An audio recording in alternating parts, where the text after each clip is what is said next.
Hello दोस्तों, एक बार फिर से स्वागत है आप सभी का हमारे चैनल फार्मा बॉयज़ में। आज की जो वीडियो होने वाली है वो होने वाली है बी फार्मेसी 8th सेमेस्टर के स्टूडेंट्स के लिए।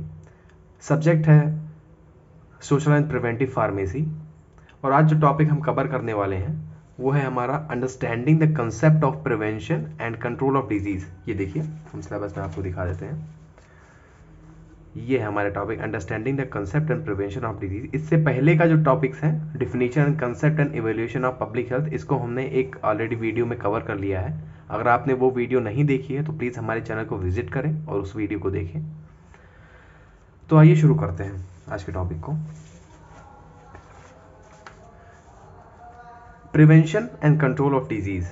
सबसे पहले, अगर कोई डिजीज फैल रही है तो हम उसको कंट्रोल करने के लिए अलग अलग फैक्टर्स एंड मेथड का यूज़ करते हैं।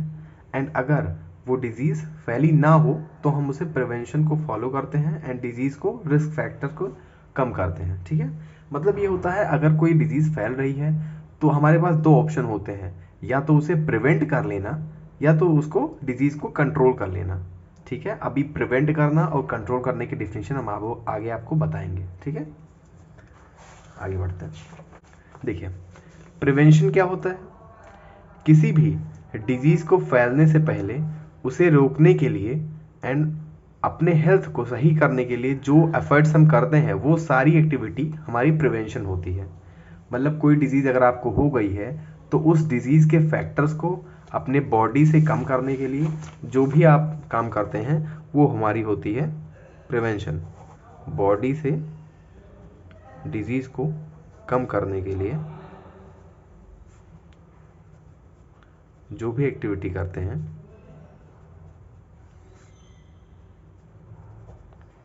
That is prevention. ठीक है, अब आगे बढ़ते हैं। अगली डिफिनेशन है कंट्रोल। यहां पर समझिए प्रिवेंशन और कंट्रोल में अंतर। कंट्रोल क्या होता है? किसी भी डिजीज के स्प्रेड होने के बाद, मतलब फैलने के बाद, उसके एफर्ट्स को कम करने के लिए एंड उसे कंप्लीटली खत्म करने के लिए हम जो काम करते हैं दैट इज कंट्रोल। ठीक है, जैसे हमने कोरोना काल आया, कोरोना में हमारी जो होते हैं, कोरोना वायरस हमारा फैल गया था। ठीक है, उसको कम करने के लिए हमने कई सारे एफर्ट्स किए, उसको कंट्रोल किया हमने ताकि कोरोना आगे ना फैले। तो वो जो सारे काम हमने किए उसको कम करने के लिए वो होता है हमारा कंट्रोल। ठीक है, अब हम बात करते हैं आगे method for control and prevention of disease. सबसे पहले प्रिवेंशन की बात करते हैं, ये है हमारा प्रिवेंशन। ठीक है, प्रिवेंशन से रिलेटेड सारे टॉपिक। पहला कैसे प्रिवेंट करेंगे? Avoid over crowding.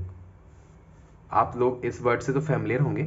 किसी भी डिजीज को स्प्रेड होने से रोकने के लिए हमें ओवर क्राउडिंग नहीं करनी चाहिए। जैसे कि कोरोना काल का एग्जांपल आप ले लें, वहाँ पर आपको लॉकडाउन लग गया था जिससे लोग इकट्ठे नहीं हो पा रहे थे। इससे भी हमारी कोरोना को रोकने में काफ़ी मदद मिली। अगला है इम्यूनाइजेशन ऑफ पेशेंट। जिन लोगों को डिजीज़ हो गई है उन्हें रिकवर करने के लिए उसकी इम्यूनिटी को इंक्रीज करना चाहिए। उनकी इम्यूनिटी बूस्ट करें। ठीक है, उनको अच्छी डाइट दें ताकि उनकी जो होते हैं इम्यूनिटी अच्छी हो जाए। ठीक है, जैसे प्रॉपर डाइट फॉलो करें। ठीक है, wash hand before touch any food item. ये तो बहुत ही जनरल सा प्रोसीजर है, इसको आप लोग फॉलो करते ही होंगे। फूड आइटम को खाने से पहले या उसे छूने से पहले अपने हैंड को वॉश करना ताकि कोई भी कंटामिनेशन ना जाए और आपको डिजीज ना हो। ठीक है, स्टे होम व्हेन सिक। अगर आप बीमार हैं तो किसी से कम्युनिकेट ना करें, मतलब फिजिकली कम्युनिकेट ना करें, किसी को छुएं मत। ऐसा आप लोगों को सुना होगा, डॉक्टर्स भी आपको बताते हैं कि हाँ लोगों से दूर रहिए, नहीं तो उनको भी बीमारी हो जाएगी। तो बीमारी होने पर घर में रहें एंड अगर आप किसी के कांटेक्ट में नहीं आएंगे तो हमारी डिजीज जो होती है, हमारी जो बीमारी होगी वो स्प्रेड नहीं होगी। ठीक है, आगे बढ़ते हैं। जो हमारा अगला है वो है गेट वैक्सीनेटेड। किसी भी डिजीज को प्रिवेंट करने के लिए हमें पहले से वैक्सीनेटेड रहना चाहिए। जैसे गांव में देखिए या फिर शहरों में भी देखिए, हॉस्पिटल्स में कई सारे प्रोग्राम ऑर्गेनाइज किए जाते हैं, गांव में भी टीकाकरण होता है। तो बहुत सारे डिजीज को प्रिवेंट करने के लिए ही टीकाकरण किया जाता है ना। और फिर अगला टॉपिक है मेंटेन पर्सनल हाइजीन। इसको भी आप लोग जानते होंगे, फूड क्लॉथ इन सबको हाइजीन मेंटेन रखना। आप जो फूड खा रहे हैं, आप जो क्लॉथ पहन रहे हैं, उसको जो होते हैं थोड़ा हाइजीन फॉलो करना, उसमें कंटामिनेशन ना हो, गंदे कपड़े ना पहने, जिससे हमारी डिजीज़ प्रिवेंट हो सके, ठीक है। ईट बैलेंस डाइट, हम जो डाइट खा रहे हैं वो बैलेंस होनी चाहिए, जिससे हमें प्रॉपर न्यूट्रिएंट मिलता रहे। यहाँ का पंगा होता है पूरा न्यूट्रिएंट का, ठीक है। अगर हम अच्छी डाइट लेंगे तो हमें न्यूट्रिएंट भी अच्छा ही मिलेगा। अब कुछ लेवल्स होते हैं प्रिवेंशन के, उसको हम देख लेते हैं। पहला लेवल होता है हमारा प्राइमरी प्रिवेंशन, सेकेंडरी प्रिवेंशन और टर्सरी प्रिवेंशन। 3 तरह के लेवल होते हैं। प्राइमरी प्रिवेंशन क्या होता है? कोई भी डिजीज या इंजरी स्प्रेड हो रही है तो उसे फैलने से पहले ही रोक दें। मतलब समझे ना, अगर कोई डिजीज हमारी फैल रही है तो उसको फैलने से पहले ही रोक दें, उसके फैक्टर को मार दें जिस वजह से वो क्रिएट हो रही है, उस रिस्क फैक्टर को ख़त्म कर दें जिससे वो ना फैले, ठीक है। सेकेंडरी प्रिवेंशन का क्या मतलब होता है? इसमें डिजीज़ स्प्रेड हो जाती है तब हम उस डिजीज़ को पहले आइडेंटिफाई करते हैं एंड ये क्यों फैल रही है, फिर उसका ट्रीटमेंट करते हैं। सबसे पहले अगर हम इसमें क्या होता है, हमारी डिजीज़ फैल जाती हैं, उसके बाद उस डिजीज़ के रिस्क फैक्टर को आइडेंटिफाई किया जाता है, फिर उसका ट्रीटमेंट किया जाता है, ठीक है। टर्सरी प्रिवेंशन क्या होता है? इसमें हम जब किसी डिजीज़ स्प्रेड हो जाती है तब उसकी इनिशियल स्टेज पर ही एडवांस ट्रीटमेंट देने लगते हैं।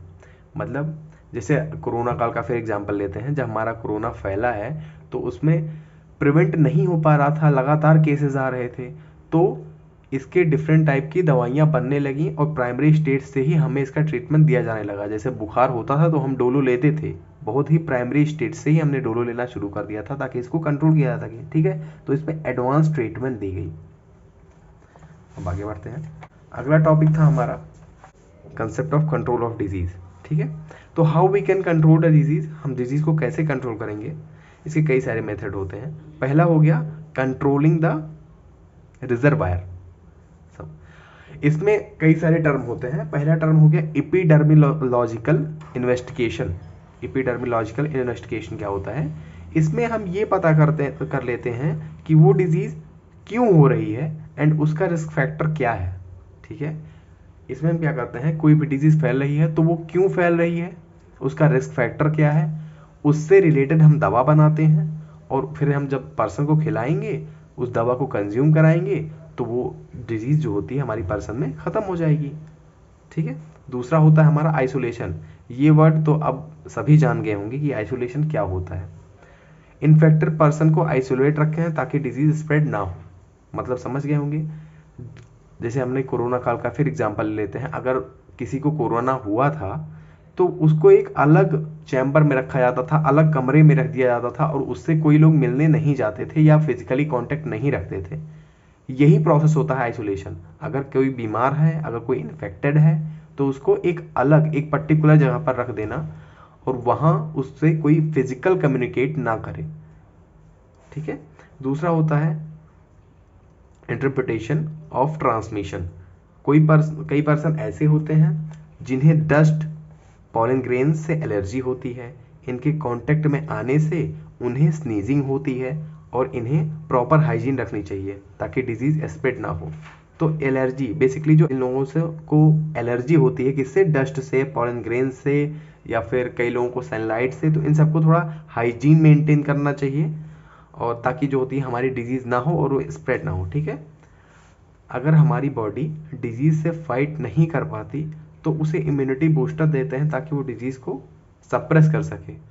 मतलब अगर हमारा कोई भी पेशेंट है जिसकी जो होती है इम्यूनिटी बहुत वीक है, इम्यून सिस्टम जो होता है हमारा बहुत वीक है, तो उसमें हम क्या करते हैं, उसको इम्यून बूस्टर देते हैं ताकि उसकी इम्यूनिटी बढ़ जाए और उस डिजीज़ का जो फैक्टर है उसको कम कर दें और फाइनली वो पेशेंट सही हो जाए, ठीक है। मॉनिटरिंग का क्या मतलब होता है? इसमें हम किसी पर्टिकुलर पेशेंट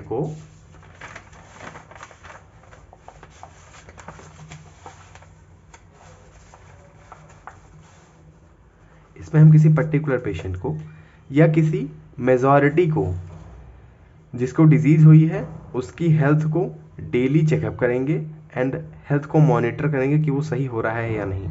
मतलब मॉनिटरिंग का मतलब आप लोग समझ गए होंगे आई थिंक, कि अगर हमारी कहीं डिजीज़ फैल गई है, ठीक है, तो उस पेशेंट को दवा देने के बाद हम उसका हेल्थ चेकअप करते हैं, डेली चेकअप करते हैं, ठीक है, उसका हेल्थ का डेली चेकअप करते हैं ताकि हम उसके बारे में जान सकें कि उसकी डिजीज़ सही हो रही है या नहीं हो रही है, हमारी दवा उस पर काम कर रही है या नहीं काम कर रही है। ठीक है। पेशेंट की मॉनिटरिंग से वाटर क्वालिटी, उसकी फूड क्वालिटी, उसकी न्यूट्रिशन क्वालिटी, ये सब मॉनिटर हो जाता है। ठीक है, समझ गए होंगे आप लोग। पेशेंट के डिजीज़ को मॉनिटरिंग करने से पहले हमें यह पता करना होता है कि वो जो ट्रीटमेंट ले रहा है वो डिजीज़ के लिए सही है या नहीं।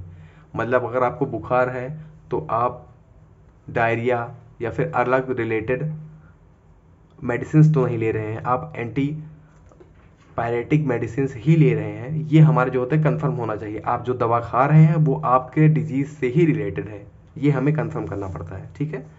अगला प्रोसेस है हमारा सर्विलांस।